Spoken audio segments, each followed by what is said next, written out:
Olá pessoal, sejam super bem-vindos a mais um encontro da Monitoria de Histologia. A gente está na aula de número 9, na qual a gente vai dar prosseguimento no assunto tecido muscular. A gente está na parte 2 sobre tecido muscular. No primeiro vídeo, a gente viu as principais características do tecido muscular. A gente viu como que acontece a contração no músculo, né, a partir de um impulso nervoso, quais os percalços, quais os mecanismos intracelulares que são ativados para promover o encurtamento do músculo, né? A gente viu que as células musculares são compostas por miofilamentos, né, de actina, de miosina, troponina, tropomiosina, e que o cálcio tem um importante papel, né, na contração muscular. A gente viu também sobre a organização dessas fibras, né, que são revestidas, né, por uma fina camada de tecido conjuntivo, e dependendo de onde ela estiver, ela vai ser chamada de endomísio, perimísio ou epimísio. A gente ficou de dar continuidade nesse vídeo falando sobre tecido muscular estriado cardíaco e tecido muscular liso. Então, vamos nós abordar esses conteúdos então. Como eu disse, a gente viu que o tecido muscular é dividido em 3 subgrupos, né? O tecido muscular estriado esquelético, que foi objeto do nosso último encontro, um dos temas abordados. E hoje a gente vai ver tecido muscular estriado cardíaco e tecido muscular liso. O músculo estriado cardíaco, ele é o tipo muscular encontrado exclusivamente no coração, como o próprio nome sugere. Apresenta controle de contração involuntária. As fibras musculares que compõem esse tecido também são estriadas, assim como no músculo estriado esquelético. Ao microscópio, a gente pode observar então listras que vão compor esse tecido. Essas listras também, conforme a gente viu no tecido muscular esquelético, elas são por conta dos diferentes miofilamentos que compõem esse músculo, né? De actina e de miosina. As contrações do músculo cardíaco elas são classificadas como rítmicas e vigorosas, ou seja, ele mantém uma ritmicidade no que tange a rotina de contração do músculo, e suas sístoles, né, suas contrações fortes, são fortes. Então, para que os movimentos, né, do músculo cardíaco a gente chama de sístole, é o movimento de contração. E o movimento de relaxamento desse músculo é o movimento de diástole. Então, sístole é a contração do músculo cardíaco, diástole é o relaxamento desse músculo. As fibras musculares que compõem o músculo cardíaco, elas vão ser mononucleadas, na sua maioria, ou elas podem apresentar até 2 núcleos, sendo binucleadas. Né? O núcleo ele é mais centralizado, diferente do que a gente vê nas células musculares estriadas esqueléticas, que são mais periféricos. Os núcleos da célula muscular cardíaca, eles são mais centralizados. Os miócitos que compõem o tecido muscular estriado cardíaco possuem uma característica muito interessante no que tange às suas intercomunicações. O batimento cardíaco ele é super sincronizado, então as células elas se contraem absolutamente ao mesmo tempo. Né? A gente tem o músculo cardíaco compondo o átrio direito e o átrio esquerdo, e o ventrículo direito e o ventrículo esquerdo. Quando os átrios eles contraem no movimento de sístole, eles contraem todas as células ao mesmo tempo. Do mesmo modo, quando os ventrículos se contraem, eles se contraem ao mesmo tempo. Isso acontece por conta de uma estrutura chamada discos intercalares. Os discos intercalares eles são ramificações intercelulares, né? São junções comunicantes, são desmossomas, são junções do tipo gap. Eles criam um ambiente de modo que faz com que as fibras musculares se contraiam juntas ao mesmo tempo, de forma que estabeleça uma sincronia perfeita. Isso é necessário justamente porque o sangue consiga bombear todo o coração consiga bombear todo o sangue para o sistema circulatório. Primeiro contraindo a musculatura dos átrios, como eu disse, né, e depois a musculatura dos ventrículos. Nesse slide a gente observa um corte histológico longitudinal e um transversal sobre o músculo estriado cardíaco. A gente percebe que formam essas estrias, né? Formam essas diferenças de coloração, de sobreposições de fibras musculares. A gente percebe os núcleos dessas células. Mais uma microscopia de músculo estriado cardíaco. Aqui a gente vê um esquema de discos intercalares, né? A gente vê essas, essas linhas pontilhadas, né, que indicam os discos intercalares, que são junções comunicantes, como a gente viu, mais uma vez frisando, que elas são responsáveis por manter a sincronicidade no batimento cardíaco, da contração do músculo cardíaco. A gente vê as estruturas que são pertinentes a esses discos intercalares, né? Então a gente tem zonas de adesão, desmossomos, junções comunicantes, todas elas aproximam as células e criam terminações comunicantes entre elas. Mais uma vez frisando que isso é para que haja ritmicidade e sincronicidade no batimento cardíaco, na contração desse músculo cardíaco. Mais do que no músculo estriado esquelético, que tem um gasto de energia bastante grande para exercer suas funções de contração, no músculo cardíaco a gente vai encontrar um maior número de mitocôndrias, né, responsáveis pela produção de energia, porque são células que batem constantemente. A gente vai encontrar também um suplemento de glicogênio maior do que nas outras células musculares, por conta também dessa, tanto da importância, né, do órgão, né, do coração, porque o coração é a bomba propulsora, né, e também por conta da demanda constante, né, porque é um músculo que não para. Uma coisa que é importante falar sobre o músculo cardíaco é que são células autoexcitáveis. Ou seja, elas têm estímulo próprio. O cérebro controla involuntariamente o ritmo das contrações cardíacas. A aceleração, a desaceleração do músculo cardíaco, no entanto, a excitação que leva ao impulso elétrico ela é gerada a partir do nó sinoatrial, o nosso marca-passo natural. Esse nó ele gera um impulso elétrico que vai perspassar alguns pontos específicos. Ele vai sair do nó sinoatrial, vai passar pelo átrio, o nó do átrio ventricular, pelos feixes de His e vai se propagar pelos ventrículos do coração, formando a sístole ventricular. Localizado e responsável por essa sístole ventricular, que é a contração mais forte do músculo cardíaco, a gente vai encontrar as fibras de Purkinje. As fibras de Purkinje são as maiores fibras musculares cardíacas que a gente encontra. São células especializadas do tecido muscular cardíaco.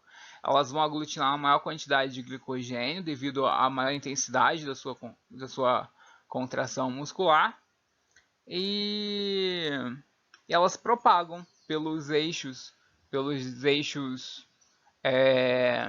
apicais, né, do coração ao impulso nervoso recebido pelos feixes de His. Já o músculo liso, ele vai se apresentar como um músculo de controle involuntário também. Lembra que eu disse que o único de controle voluntário seria o muscular estriado esquelético? Então, o músculo estriado cardíaco e o músculo liso, eles não têm controle voluntário. O controle deles é involuntário. Diferente do que acontece com o músculo estriado cardíaco, que tem uma contração rítmica e vigorosa, a gente vai ter uma certa ritmicidade na contração desse músculo em alguns pontos, por exemplo, nos movimentos peristálticos. Mas essa contração vai ser lenta, vai ser fraca. Ela não vai ter tanto vigor quanto a do músculo estriado cardíaco.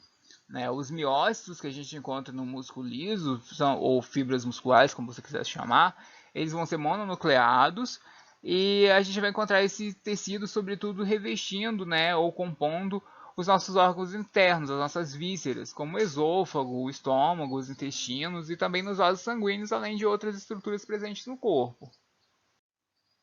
As células do músculo liso, elas também são unidas entre si por uma delicada rede de fibras reticulares formadas por colágeno do tipo 3, e esse colágeno de tipo 3 é secretado pelas próprias fibras reticulares encontradas no músculo liso. A ausência de estrias no músculo liso se dá pelo fato de que não há sarcômeros. A gente não tem sarcômeros no músculo liso. Embora a gente tenha actina e miosina, os feixes delas não são definidos.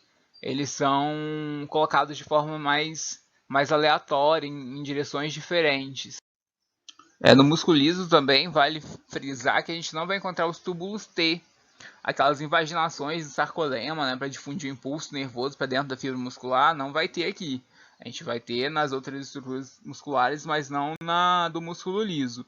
Isso altera a forma como ocorre a difusão do cálcio nesse tecido muscular, que vai ocorrer em vesículas, por pinocitose. Outra coisa que a gente não vai encontrar no músculo liso é a proteína de regulação troponina, que é aquela que se liga ao cálcio. Aqui a gente vai ter a calmodulina, que vai fazer a desfosforilação da cabeça da miosina, né, fazendo esse movimento entre a miosina e a actina. Então, sem troponina, sem túbulos T, e a interação do cálcio ocorre por calmodulina, né? Não tem troponina, tem a calmodulina no lugar. Aqui a gente também vai ter a presença de gaps, né, junções comunicantes do tipo gap, onde vai propagar impulsos nervosos através das fibras musculares. E aqui a gente vai falar rapidamente sobre reparo do tecido muscular. O tecido muscular, ele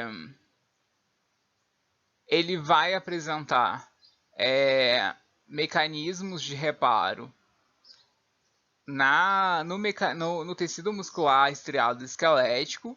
No tecido estriado cardíaco não vai haver reparo efetivo da célula muscular.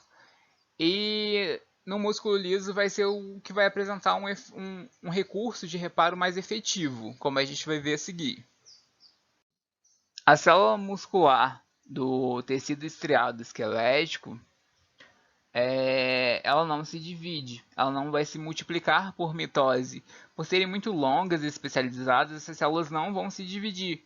Quando você pratica exercícios como musculação, por exemplo, você vai alcançar a hipertrofia muscular, ou pelo menos você tenta alcançar a hipertrofia muscular. Essa hipertrofia acontece não pelo aumento do número de células musculares, mas sim pelo aumento do volume da fibra muscular.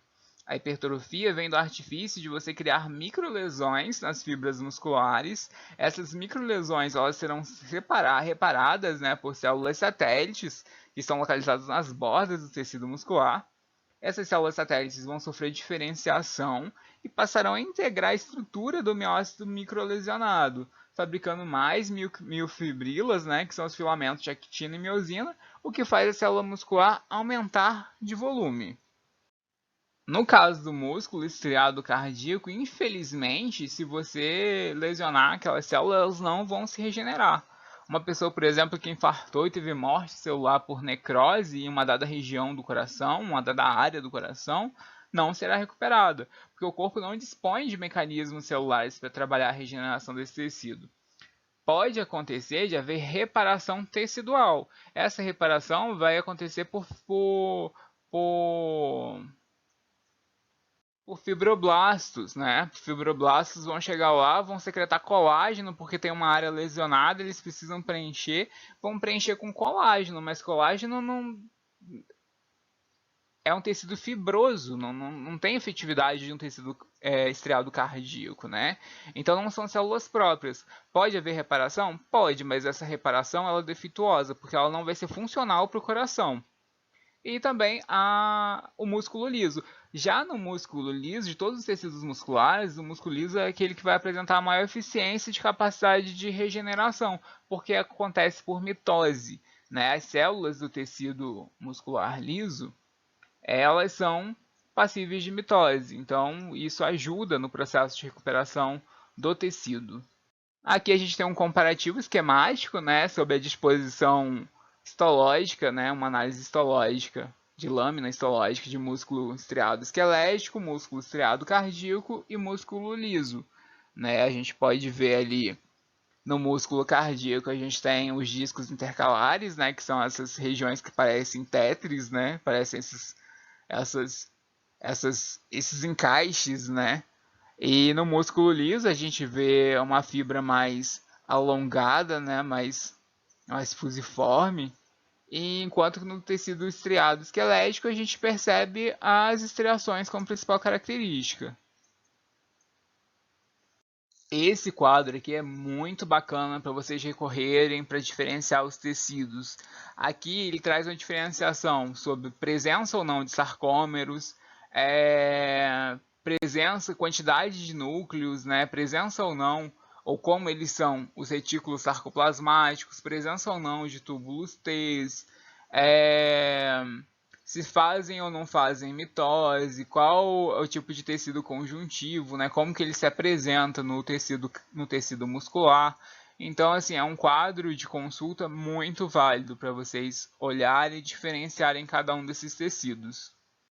Esse slide ele saiu, né? Ele está meio fora de ordem, ele deveria estar seguido, o slide sobre reparo celular, mas é basicamente aquilo que eu disse, né? Aqui ele traz as características com relação a reparo no tecido muscular estriado esquelético, no tecido muscular estriado cardíaco e no músculo liso. Galera, então é isso. Chegamos ao final da nossa revisão sobre tecido muscular. Vimos então o tecido muscular estriado esquelético, músculo estriado cardíaco e músculo liso. Entendemos um pouco sobre como acontece a contração muscular, sobre a organização das fibras musculares, pelos tipos de miofilamentos que a gente encontra dentro do sarcoplasma dessas células, né, dos miócitos, e a gente viu um pouquinho sobre regeneração desses tecidos. Espero que o conteúdo tenha ficado claro. Qualquer coisa eu estou disponível. Meu contato sempre está no último slide. Foi um prazer estar com vocês e uma ótima semana. Um beijo grande para todos.